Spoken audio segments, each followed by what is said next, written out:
Afternoon. I am Eileen Doherty, and I am the director of the Colorado Gerontological Society. And I would like to welcome you to another program within our Aging in Place series called Living in a Community with an HOA or a Homeowners Association. The first thing we'd like to do this afternoon is to take a look at the difference between a condo and a townhouse. A condo is a private residence owned by an individual or a family in a building with multiple units. In a condo, you share common walls, and usually there are certain kinds of common areas, units, as well as amenities such as swimming pools, yards, gyms, or garages. The difference with a townhouse is that you also share a wall. However, you do not have somebody living above or below you.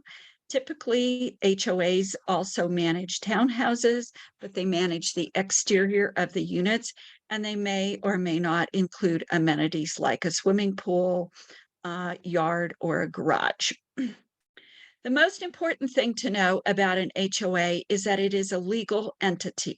Usually, it is a nonprofit organization. It is usually a 501c3 or a 501c4 under the rules of the Internal Revenue Service.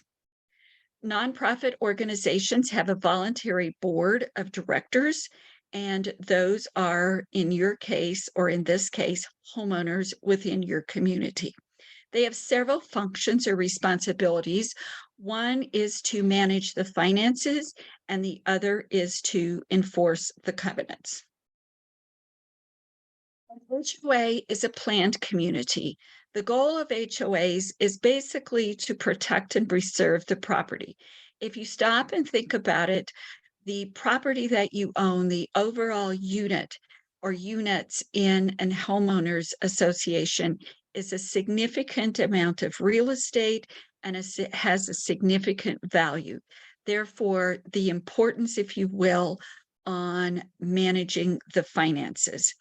The second piece, which is to establish and enforce rules for the property, again, this is to keep the property in good repair, to make sure that your property values increase, that the maintenance is taken care of, and that there are certain standards, if you will, that are met.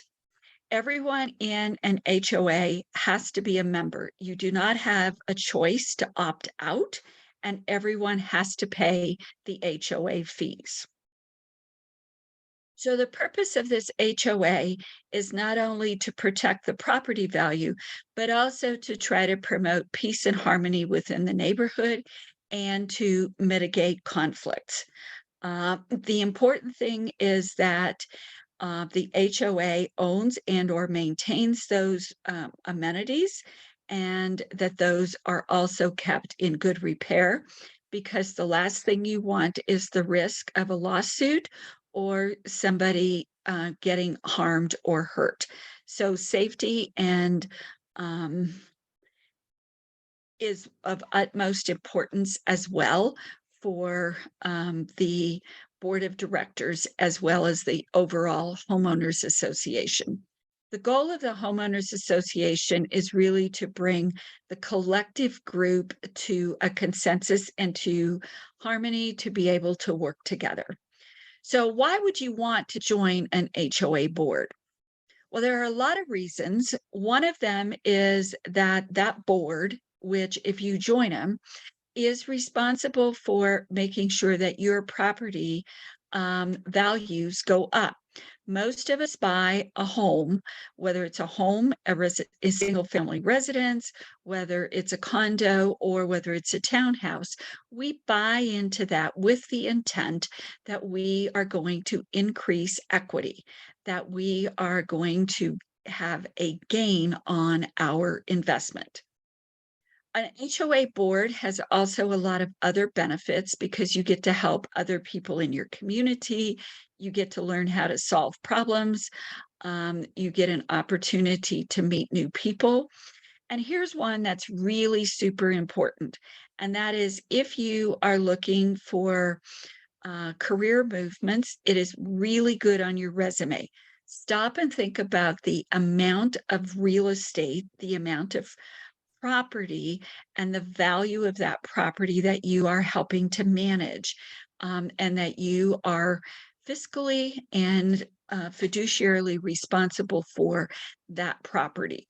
So again, this looks really good if somebody is looking to improve their resume, is to join an HOA board. Another thing that's really important is that if you're on the board, you have a lot more opportunity, if you will, to be involved in changing the rules and what the rules look like and how you, in fact, can impact those. As I said, an HOA board is responsible for multi-million-dollar set of assets. You're not only responsible for all of the homes in the corporation, but you are also responsible for all of the common areas. Board members have a significant influence on how things operate, if you will, within the Homeowners Association. So things like assessments, how much money is assessed if there is an outlying expenditure that needs to be taken care of. What is the annual homeowner fees? What kind of improvement projects are you going to be doing? Are you going to be improving the parking lot every 3 years? Do you have scheduled maintenance for swimming pools? Do you have, what kind of landscaping do you have? What kinds of services and where can you save money, as well as where can you realize cost efficiencies? So all of these kinds of decisions really have an impact on not only your property as a member of that community, but everybody else's. And as a board member, you basically are not only affecting the decisions of the association and exercising your responsibility.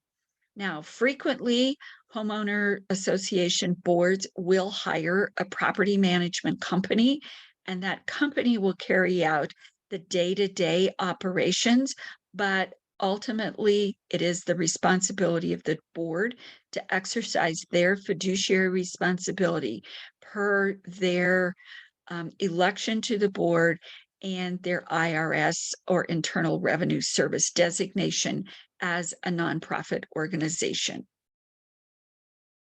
Homeowners associations also have to have policies and procedures. And in the last couple of years, there have been some new statutes that have been approved by the state legislature. So one of them is that an HOA now has to have policies and procedures that are written. And they have to have those in at least 2 different areas. One is how they are going to impose fines, and the second is what is their relationship to using collection agencies to collect unpaid assessments. It's important to know, as part of this same piece of legislation, that owners now have a right to serve a homeowners association board. So again, if you are on the board, it is incumbent upon you to be really conscious, if you will, and understand what your responsibilities are, because not only could you be sued as a board, but you might also be sued individually. On the flip side of that, if you are an owner in a homeowners association, you have the right, if the board of directors violates any of their responsibilities, to actually bring a lawsuit. You usually have to sue in civil court rather than criminal court, unless there are criminal statutes that are being violated. One of the specific requirements of this new legislation is that the HOA can be sued for any violation of any of the foreclosure laws for up to 5 years after the violation has occurred. And remember that time frame because we're going to talk about that a little bit later. In addition to that, the court can award a individual homeowner damages up to $25,000 plus costs and reasonable attorney fees if in fact there was a violation and the court determines that there is a preponderance of evidence showing that a crime was committed against the homeowners. So let's talk a little bit about membership and dues. Generally speaking, as I said a few minutes ago, you have to be a member whether you like it or not. You also have to take your membership seriously. You have to follow the rules and you have to pay the dues. If you buy a home that's in a neighborhood that already has an HOA, you have to join usually as a condition of the purchase. So when you sign the purchase contract, when you close on the property, the title company or whoever is helping you do that, one of the things that you have to sign in addition to all of the closing papers is that you agree that you are part of the Homeowners Association. It's important to know that there are no limits on the annual dues or fees that a homeowners association can charge. Unlike some other areas where there are limits, there are none in homeowners association fees. Typically, the annual fee, or the monthly fees are calculated based on what the projected budget is for the HOA for the coming year. So as they are looking at things like replacing roofs, replacing windows, painting units, resurfacing parking lots, upgrading swimming pools, upgrading community rooms, upgrading mailbox areas, any of those kinds of things. As those come up for either review or renewal, it is those types of expenses then that are calculated and projected, and then an annual and or a monthly fee is identified or is determined based on the number of people paying. These are usually paid on a monthly basis, and they're used to maintain and improve the property that is the responsibility of the HOA. As I said, those funds or those monies go to maintain the common areas, the exterior, and the shared structure. So they're not responsible for taking care of anything inside your unit. That is your responsibility. So they're going to be responsible for grass and landscaping. They're not responsible for replacing furnaces, for example. Another way to look at how HOA fees are used is in 3 different buckets. So one of them is maintaining the amenities.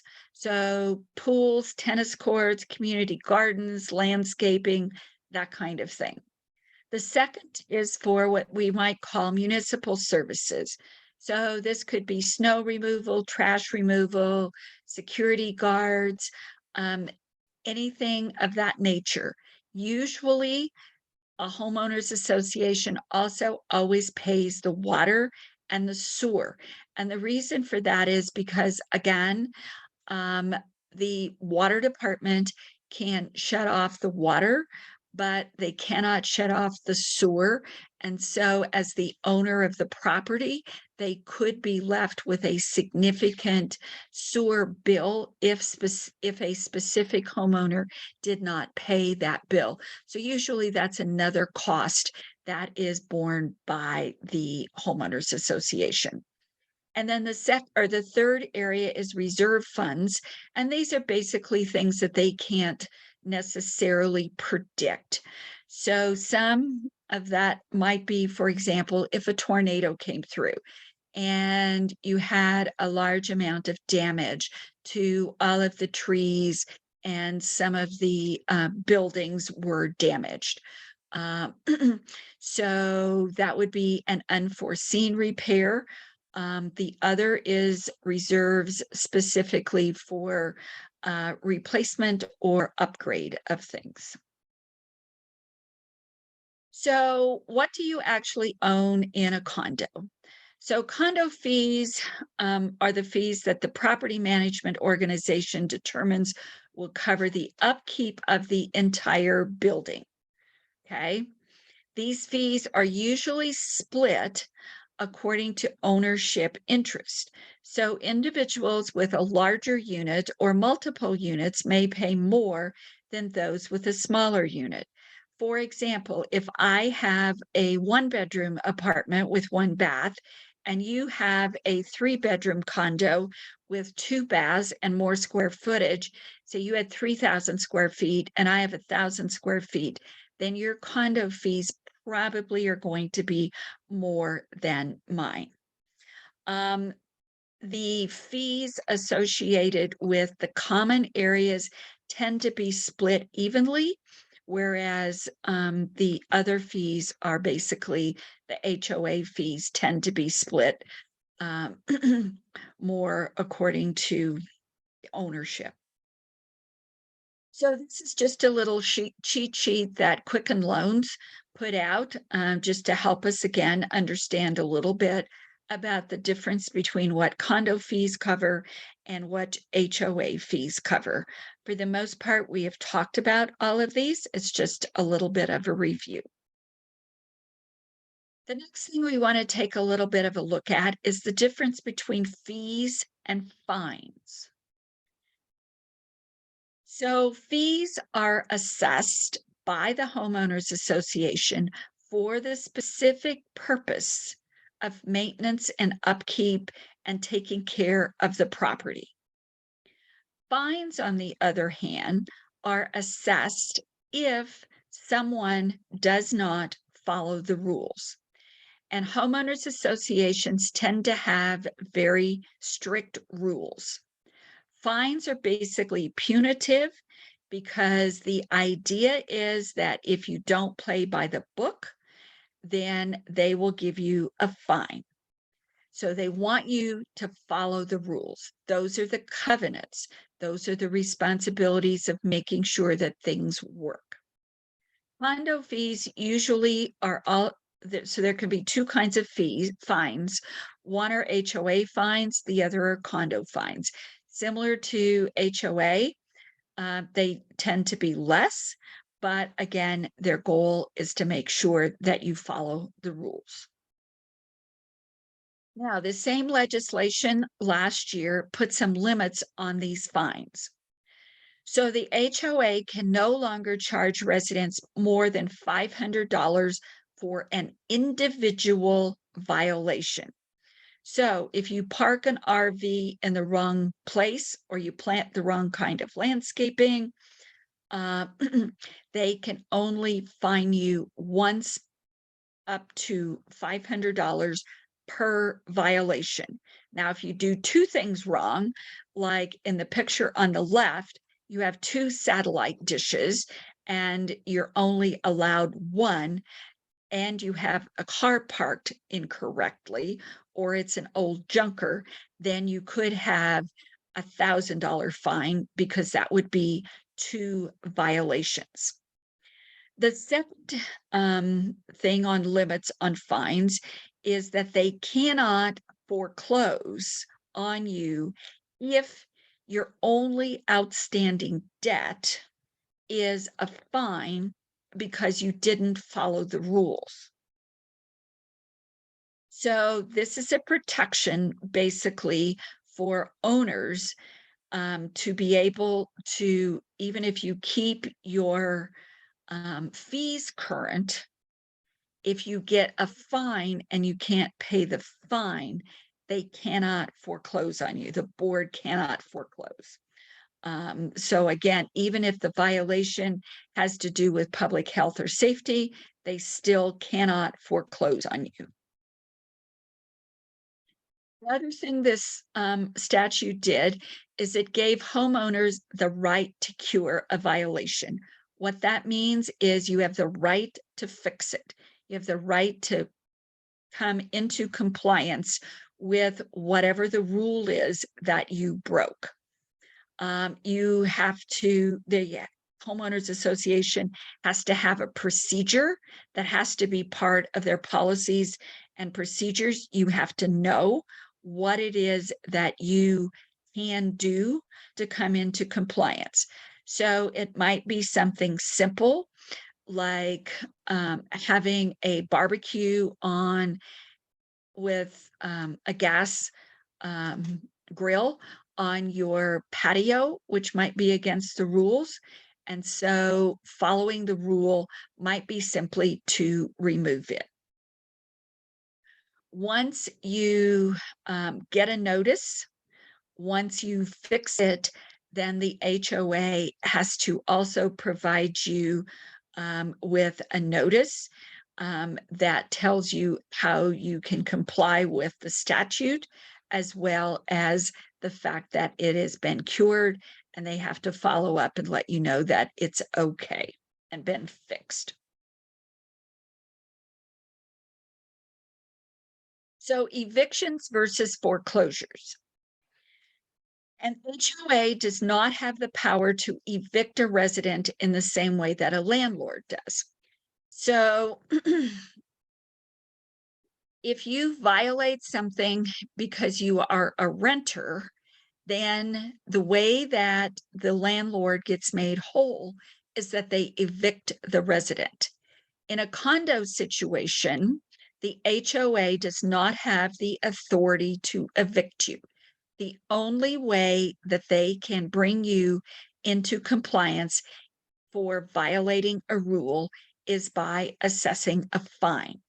And then if you do not pay your fine, they could foreclose on the property. But again, that has now been changed. So they cannot foreclose only for a fine. They can foreclose, though, for violation of the rules. So an HOA basically has to give you notice before they can take any legal action. Again, another provision, if you will, in this new rule. So the first thing they have to do is they have to contact you regarding the delinquency of the payment. So whether it's your monthly fee, whether it's a fine, or whether it's a special assessment, they have to contact you and they have to have a process by which they are going to do that. They can refer an account to collections or an attorney, but only if the majority of the executive board votes to refer that matter to an attorney or a collection agency at a duly conducted meeting of the board of directors. The other thing is that the management company or the property manager, the community manager, cannot take an account to a collection agency or an attorney without the board's approval. So let's look for a moment at assessments. So an HOA assessment versus a condo assessment. So in the HOA assessment, every homeowner pays an equal share of the upkeep of the common area. Because of this, a lot of people choose to downsize a home and relocate to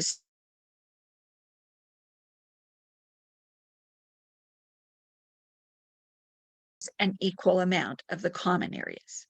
Then the condo assessment, those aren't always split because, as I said a few minutes ago, some people own a larger unit while other people own smaller units. And again, the purpose for that is then you pay based on the amount of square footage that you own or the size of your condo. There are some rules as well on assessments. So according to Title 38, in a condo association, there is a requirement that the bylaws have to specify whether or not any maintenance, repair, replacement, or improvement of the common elements and payments needs prior approval of the association or the corporation when a large expense is involved or one that exceeds a certain amount. So again, if you read the bylaws carefully, you will know that what the process is. So again, using the tornado example, if there was $300,000 worth of damage done by the tornado, the within the bylaws of the Homeowners Association, it may say that certain things can happen up to $100,000, but anything over that has to follow this process. And that process might be getting bids to remove trees.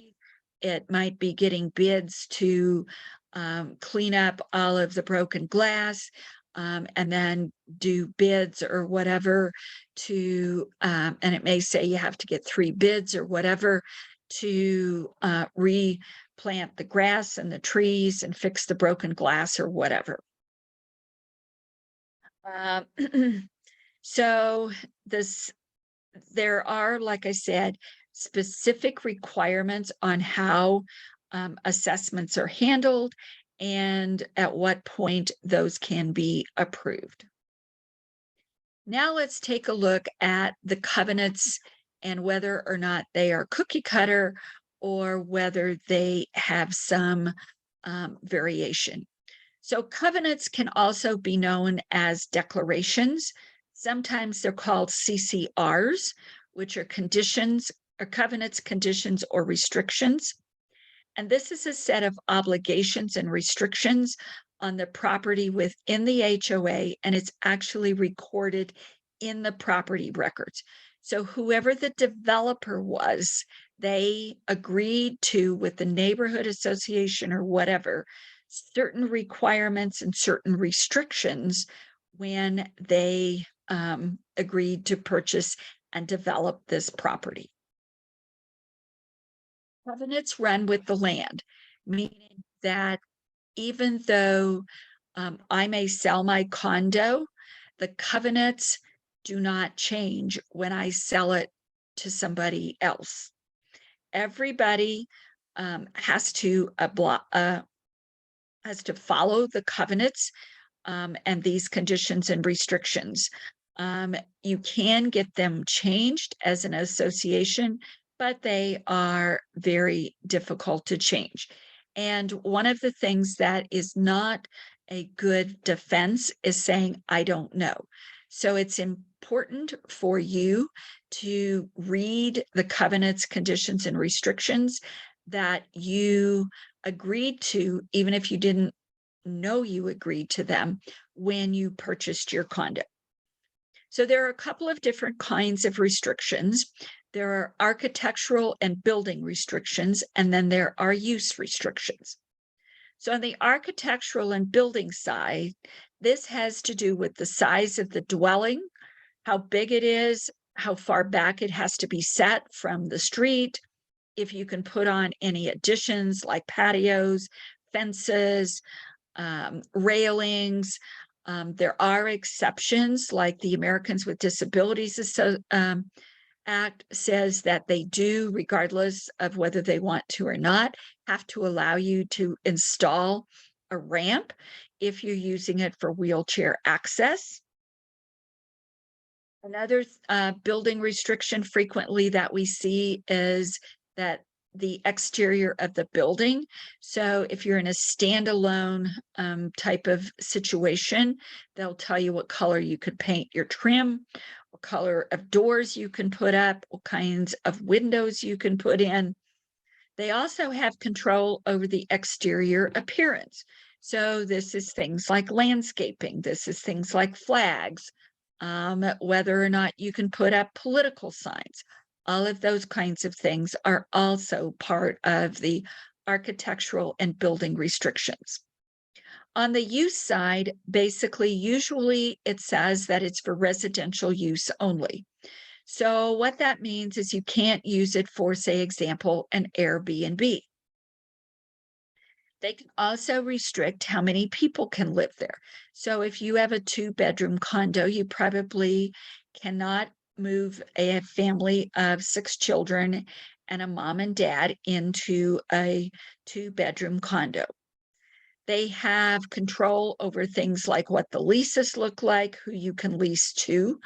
They have pets, parking, what the premises can be used for, what can be stored on patios and garages. They have to follow nuisance and noise requirements, signs, trash, satellite dishes. One that's really important is also age restrictions. So some communities, for example, say that you have to be 55 and over to live there, or they're an adult only community.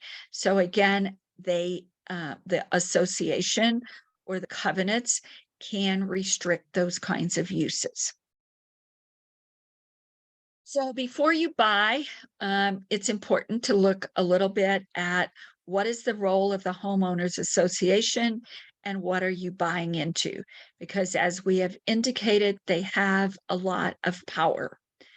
They have the power basically to decide whether or not your property is going to gain in value, as well as taking care of paying for all of the requirements, following the covenants, etc.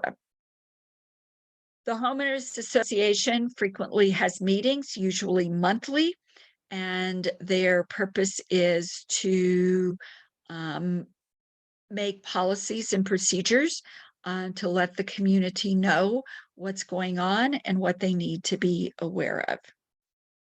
If you're buying into a condo, buying a condo and you're looking at the Homeowners Association, one of the things you might want to look at is how reliable are they? Do they get the snow removed in a timely fashion? Do they fix sewer backups? Are they doing, and do they seem to have a appropriate plan of action, if you will, for ongoing maintenance and repairs? Ask what kind of insurance policies that they have. Do they carry any additional insurance, or do they carry absolutely the minimum? And again, there are no minimums as far as I'm aware of that are required. So again, are they looking at replacement value of buildings, or are they looking at new construction? That would be a very important question to ask in case of, say, a fire in the property. The Homeowners Association is responsible for conflict management, given the fact that they have very strict rules and they are responsible for enforcing those rules. So if conflict develops, it is their responsibility, if you will, to manage that and hopefully manage it without going to any type of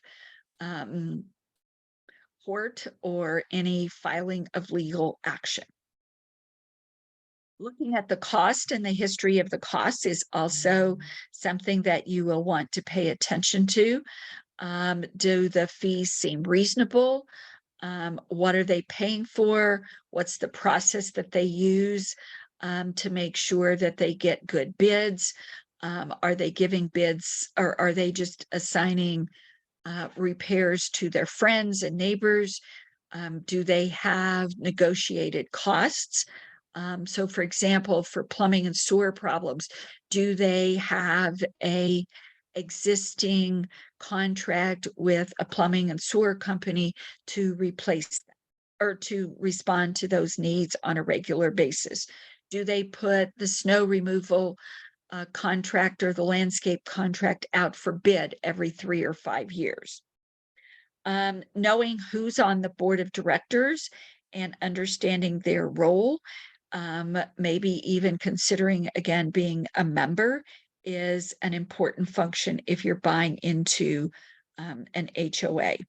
And lastly, it's really, really, really important that you understand the covenants, what the restrictions are, what the rules are, so that you can stay in compliance. This is just another indication of some things to make sure that you check out, if you will, before you buy into an HOA or into a condo and are part of an HOA.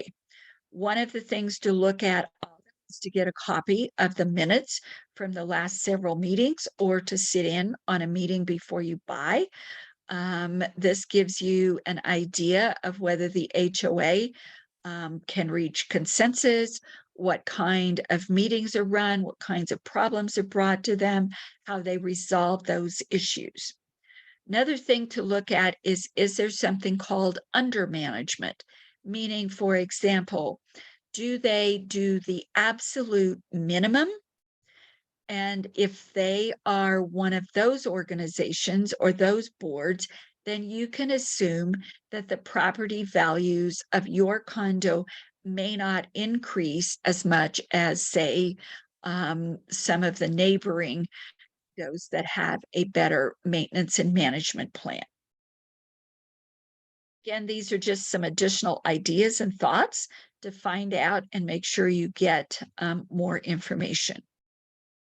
The 22 bill by the state legislature added a couple of things on the public right of way.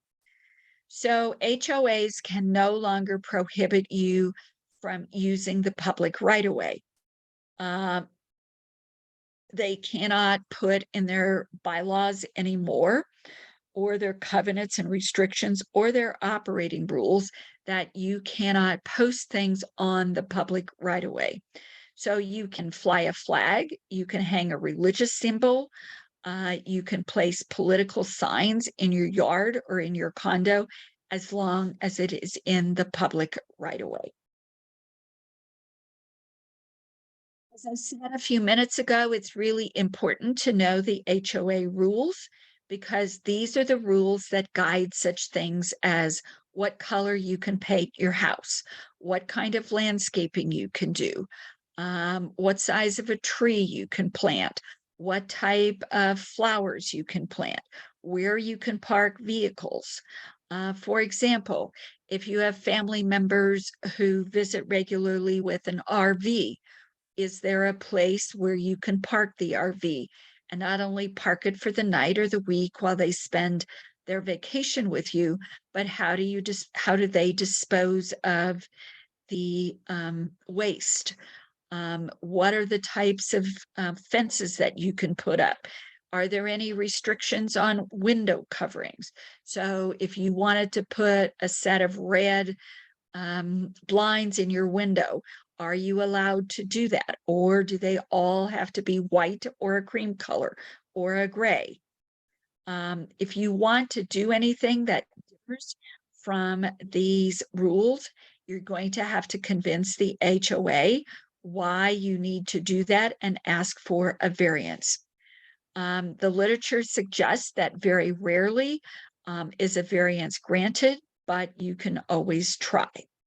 In addition to the cosmetic kinds of things and or the procedural kinds of things, HOAs do have to follow all of the city ordinances and restrictions related to the use of the property. So in conclusion, if you believe that your HOA is acting illegally, unethically, or inappropriately, there is a hotline that you can call, 303-688-0944, and you can open a case with them.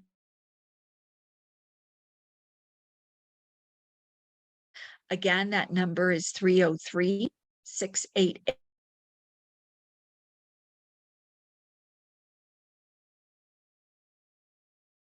Remarks today specifically related to HOAs. A little bit about the programs of the society. As many of you know, we do have grants available for low-income older adults for vision, hearing, and dental services.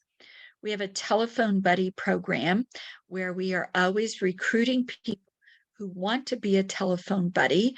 That is to call somebody once or twice a week to make sure that they are okay.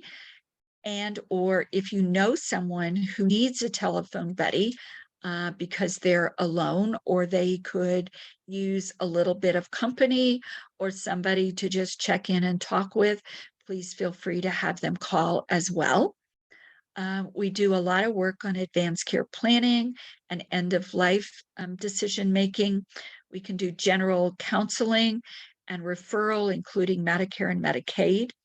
We have a housing and home care locator on our website that can help you find housing and or home care by property, by amenities, by pricing, services, etc. And at the holidays, we offer a holiday basket program in the Metro Denver area, specifically for low-income older adults. If you are looking to receive a basket, or if you want to help deliver, watch our website, and we'll be recruiting in the fall for those programs. Other programs that we offer are the Salute to Seniors, which this year will be May the 20th at the Marriott Tech Center in person, and on May 21st virtually on Zoom. So again, check our website or call our office if you have questions. In the fall, we do a Medicare Monday education, outreach, counseling, and enrollment support for those needing to review their Medicare plans. We have a housing advocacy coalition, which specifically looks at helping older adults to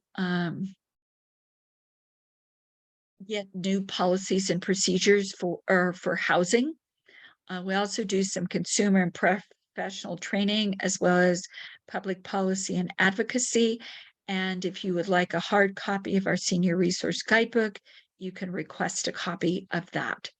In addition to that, prior to closing, if any of you are eligible, we would encourage you to apply for the for the senior income tax credit. Individuals who make $25,000 or less and are Colorado residents and age 65 can get up to $1,000. Individuals who make between $25,000 and $75,000 will get a prorated amount depending on their income, but they could get up to, say, $500 if their adjusted gross income is $50,000. If you have not applied for this program, you will need to file a state income tax form, a DR 0104, as well as a DR 0104CR. If you need help applying for with those forms for tax purposes, even if you are not required to file taxes because your income is non-taxable, you are still eligible to receive the senior income tax credit. So please give our office a call at 303-333-3482, and our staff can help you to apply for that program. Thank you all for your attention. And if you have any questions, as always, please feel free to give us a call. Again, that number is 303-333-3482, or you can get a lot of information on our website at www.senioranswers.org. Thank you, and we look forward to seeing